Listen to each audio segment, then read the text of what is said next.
Okay. So ఎందుకు అంటే ఇప్పుడు ఎవరికన్నా కిడ్నీ క్యాన్సర్ వచ్చింది అనుకోండి, కిడ్నీలో ట్యూమర్ ఉంది 3-4 సెంటీమీటర్స్ ఉంది, అది తీసేసినాం. ఓకే.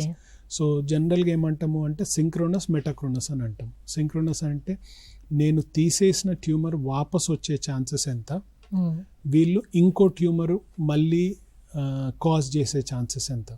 అంటే ఏమి అంటే ఇప్పుడు ఎవరికన్నా ట్యూమర్ వచ్చింది అంటే వాళ్ళు తిన్నారు తాగినందువలన వచ్చింది. ఎస్.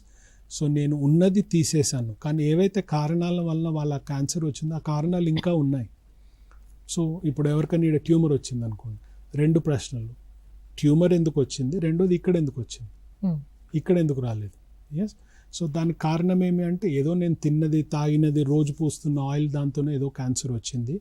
ఇక్కడ వచ్చింది అంటే కొన్ని రోజుల తర్వాత ఇక్కడ వస్తుంది, ఎక్కడన్నా రావచ్చు. But the risk is small. We're talking of 1 to 2%. అంటే ఓవరాల్ అగ్రెసివ్గా కాదందా అవి డిఫరెంట్. జనరల్గా 1 to 2%. కొన్ని క్యాన్సర్స్కి ఎక్కువ ఉంటుంది.